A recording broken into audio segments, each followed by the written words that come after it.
Okay, let's get started. I would like to start off by saying welcome, everyone. My name is Matthew Clark with Plano Public Library, and I want to thank you all for joining us today for today's program. Please note if you have any questions, you can actually type them into the chat. Rachel and Caitlin here will be monitoring the chat so that if you have any issues or have any questions, they'll be able to stop the program and let me know what those questions are so we can answer them for you.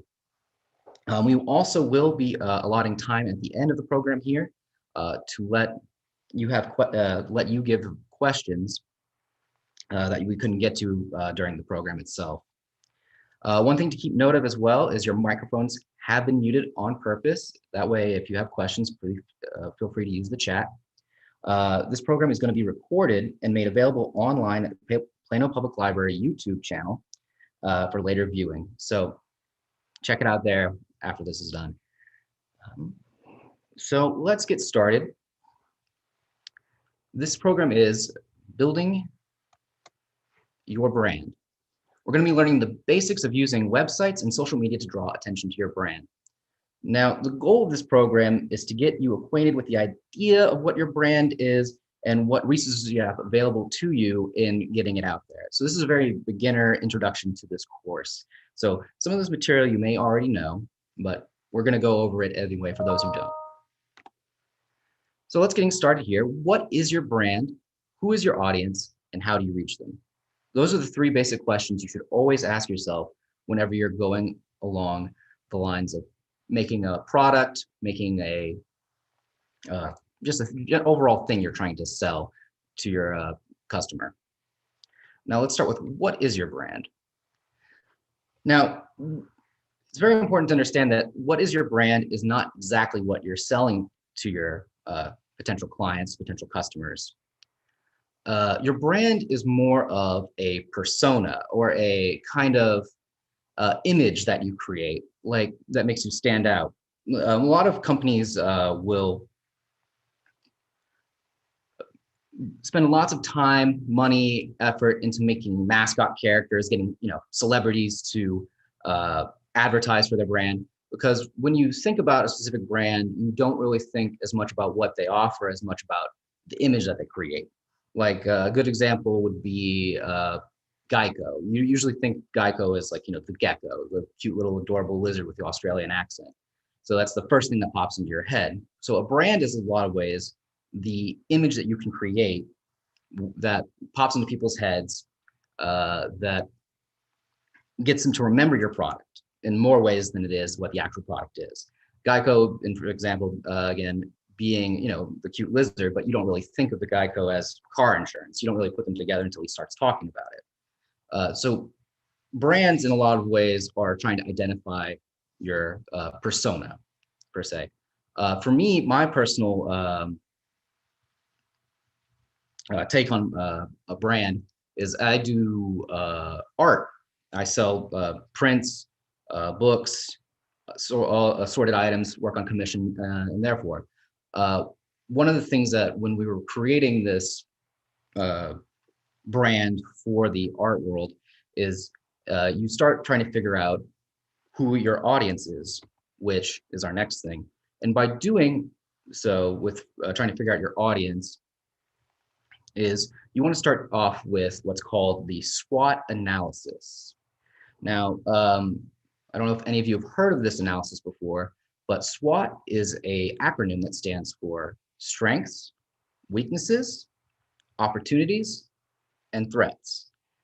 Now, strengths are basically what about you as a business and your product, what strengths does it have over the competition?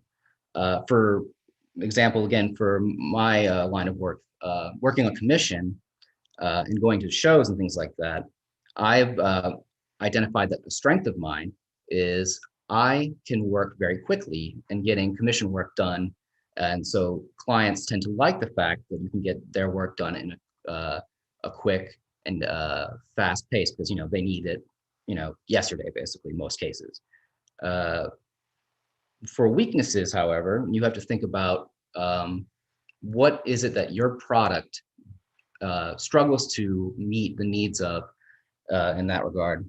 or like, is it cost too much? Like for me, it costs a lot to produce art because I work mostly in traditional media, as opposed to the other clients who work exclusively digitally. So you think of it in that way, you have to start readjusting your uh, cost, sunk cost value in that regard.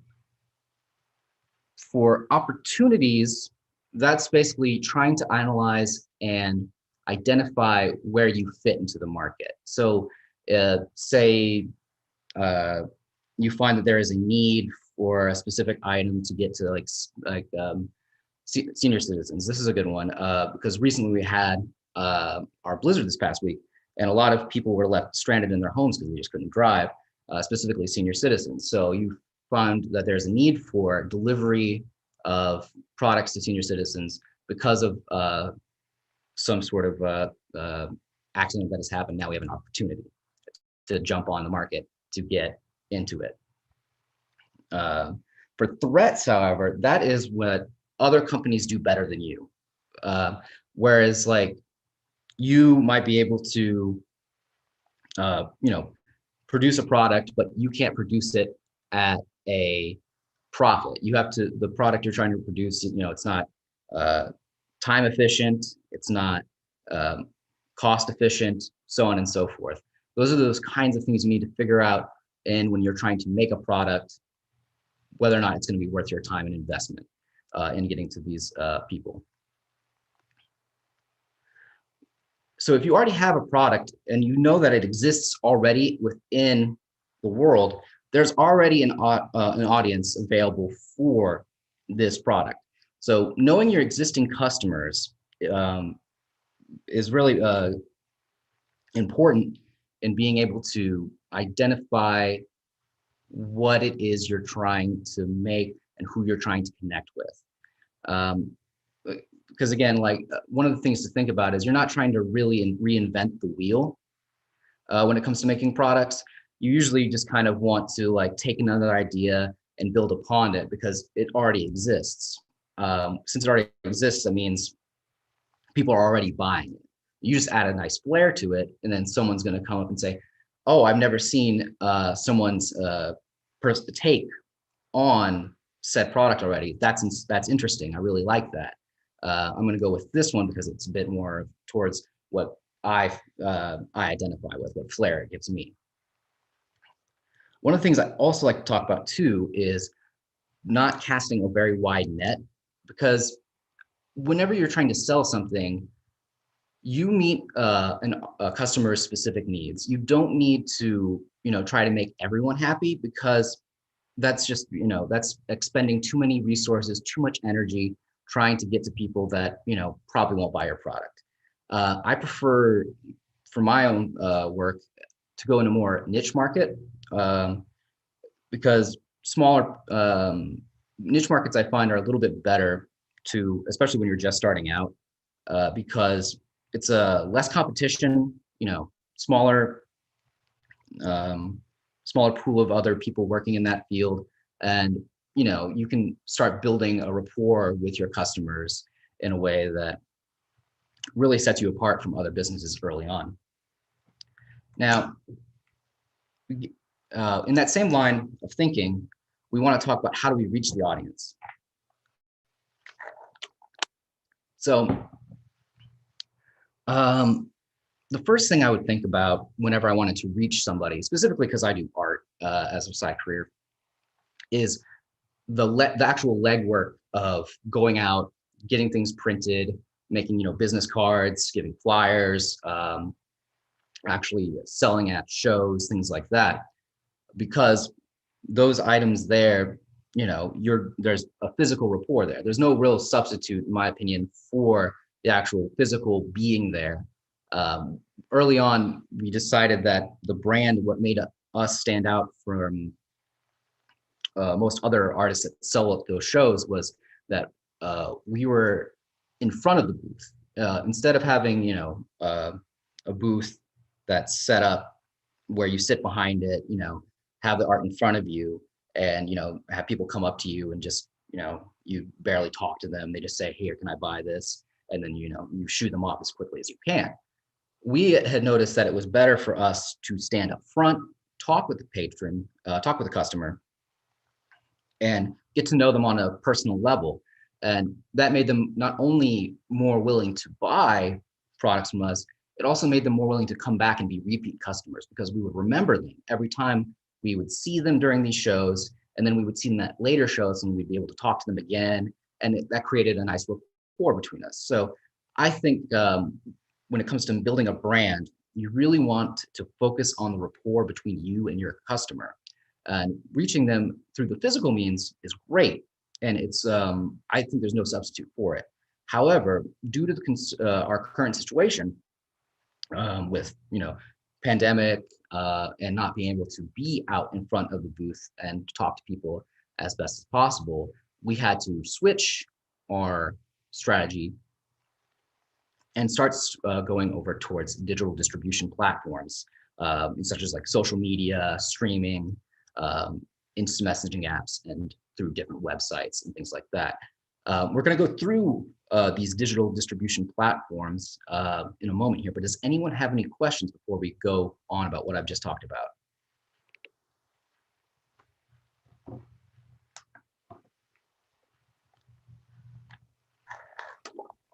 Take that as a no. So we're going to get started. So the first thing with social media I want to talk about is that I think there is a very large error that people make when they start making their social media websites and start trying to promote themselves online, is that they kind of tend to believe that Facebook, Instagram, Tumblr, whatever social media platform that you use, they kind of come at it the wrong way, saying that this social media platform will make us revenue. And in actuality, most of those social media sites make it very hard to make revenue off of. In fact, I always like to talk about social media platforms as just an online business card. Now, when I say an online business card, it's basically it's just there to show what you do, generate clicks, likes, and spread the word about you. It's not necessarily like going to translate into money necessarily. Sometimes it does, and that's great. But I don't think that social media should be used as a means of generating revenue. Also, if you're going to be picking a social media platform to sell your products, you really do need to be picky. For what works for certain companies won't really work for others. I know that Facebook is really good for small local businesses that are like bookstores or local restaurants or things that have events that you can make events with for Facebook. That's what was nice about that specific one.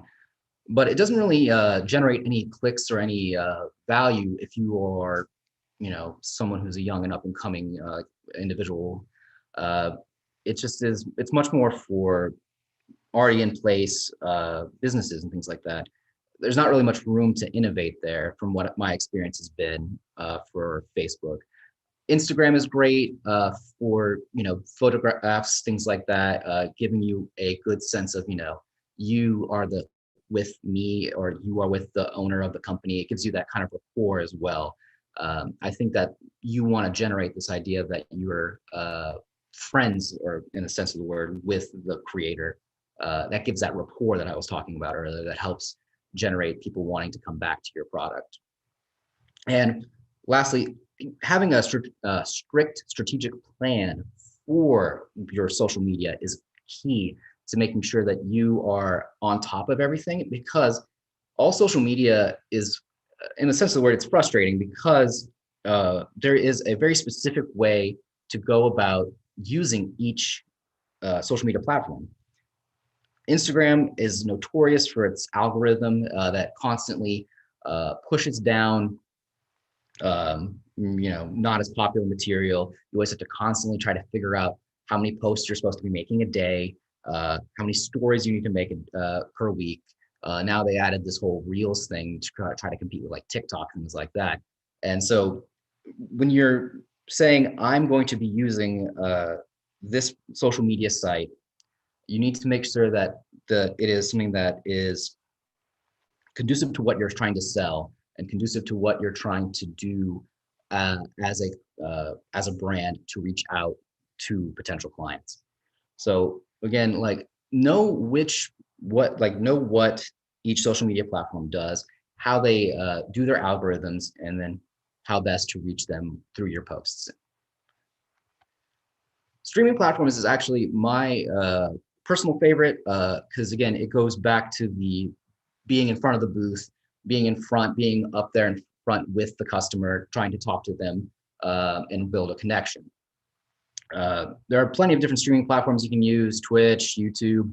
I think Instagram has Live, which all of them are good to use. But the point of streaming is to, again, create that, upfront, I am here for you first kind of thing, where you're trying to entertain, talk with them. I know a lot of companies will do live streams whenever they have updates for their, program for games, things of that nature. But it's definitely one of the most personal, instantaneous connections you can get with your customer that at least has the wall of technology behind you, so you don't have to worry about things like, what's going on currently in the world. A lot of people who stream also build a persona that way. They have, like, this character that they play when they're on TV.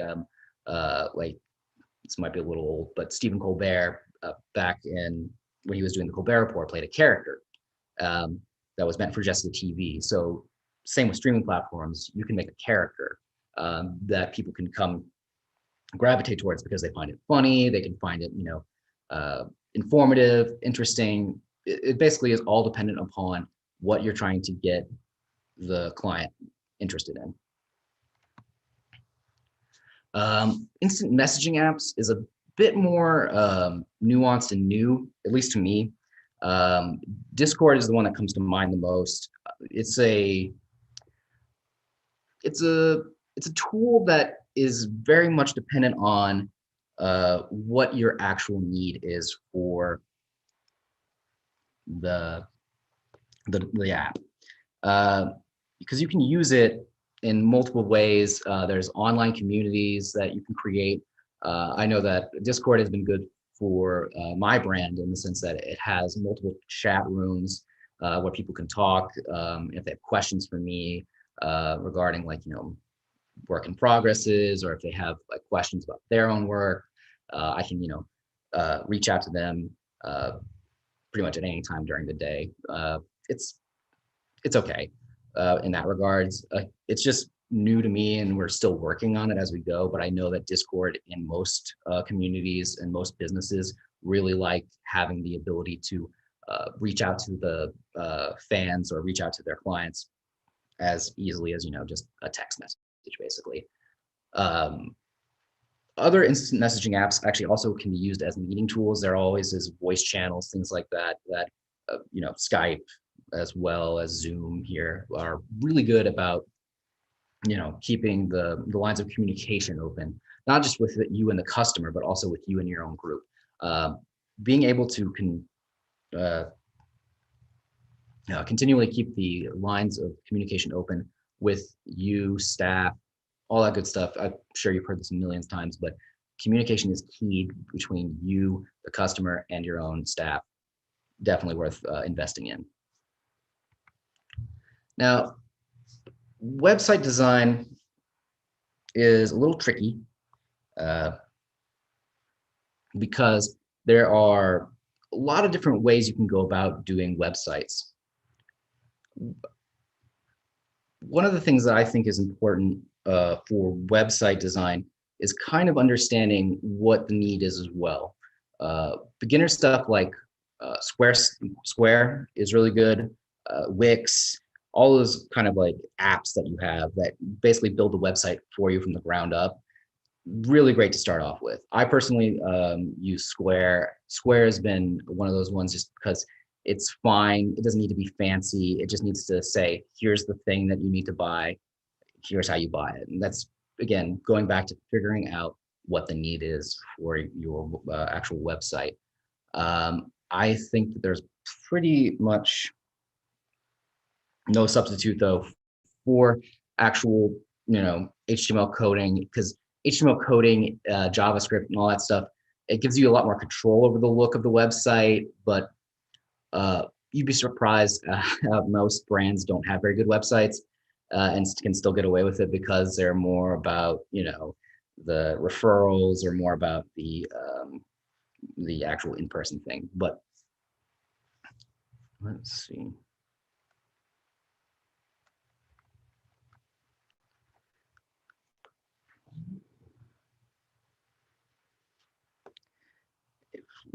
One other, before we get any further, actually, one other website that I think is really good to use is a WordPress.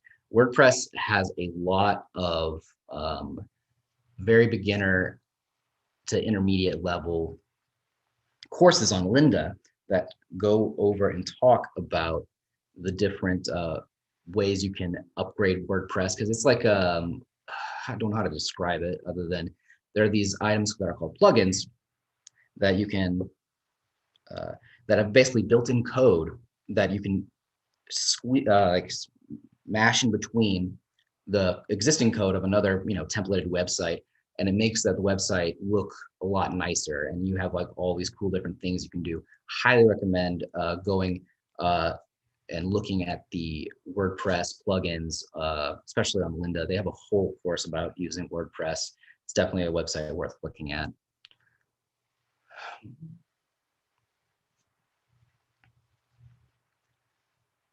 But for this, we have some online resources here available through Lynda. Again, building a website for a small business with WordPress is the actual class itself. We have Dreamweaver, CC. Dreamweaver is another site that another application that's pretty decent about making websites. I personally am not a fan of Dreamweaver as much, just because it involves a lot of slicing and a lot of extra work with all the other Adobe products such as Bridge, Photoshop, things like that. But when I work on websites, I really prefer keeping it simple into one website. So WordPress is the one for you. Becoming a digital marketing specialist also goes through all of the different social media apps that we talked about earlier, about which one's best for you, things like that. And if you have any other questions, you can always book a librarian, and we can always help you with, small problems or things like that that involve coding, anything of that nature. And then we also have a few books here as well. But that is about it. Does anyone have any questions regarding this?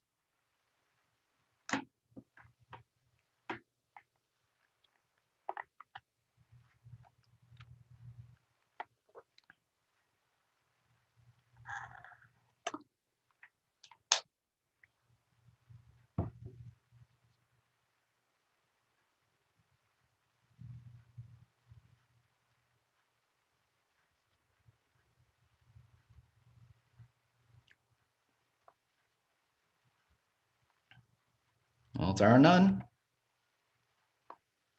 Oh. So we got some questions here.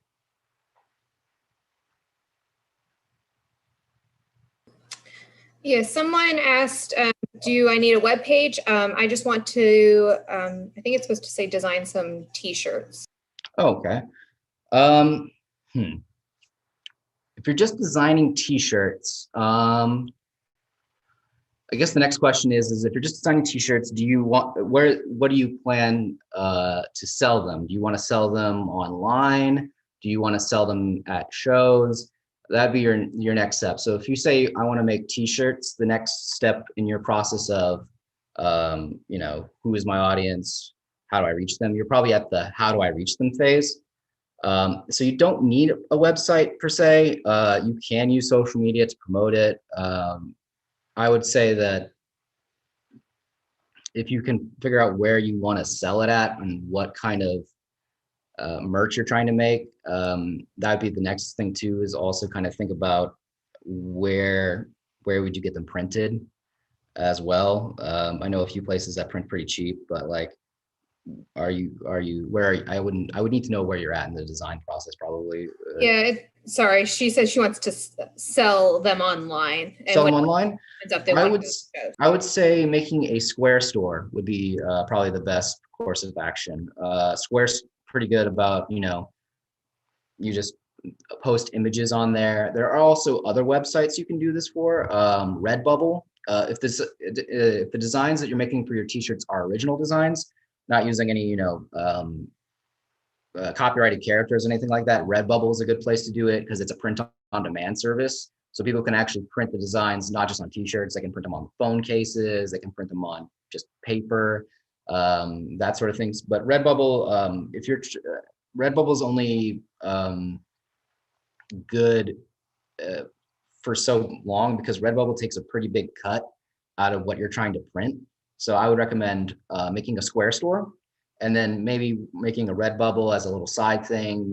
I personally don't like Etsy, but Etsy is an option.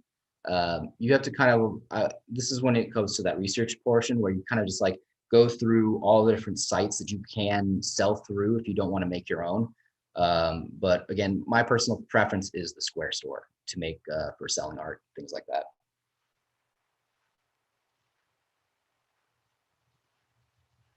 Does that answer the question?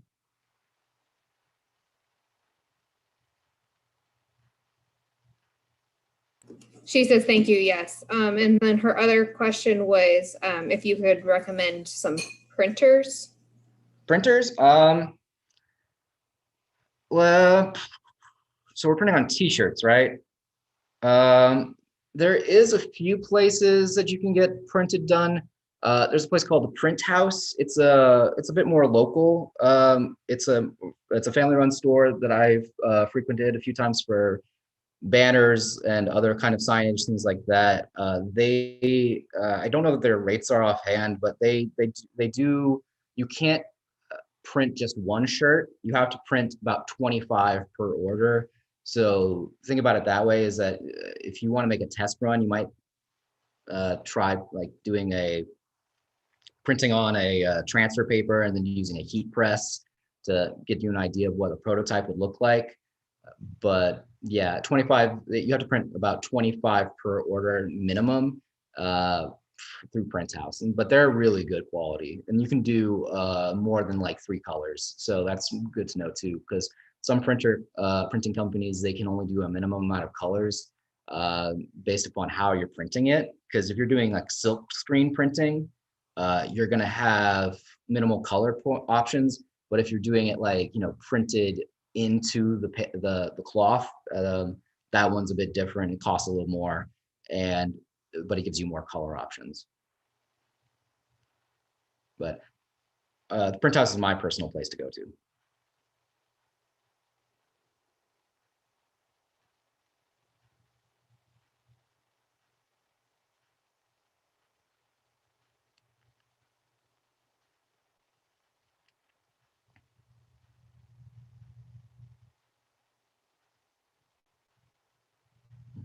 All right.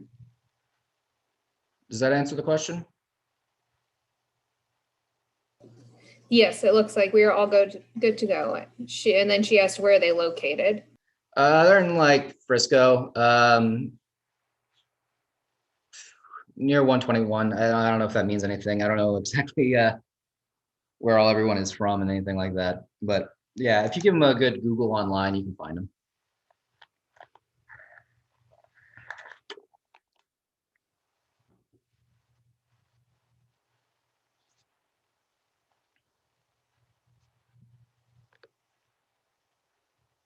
All right.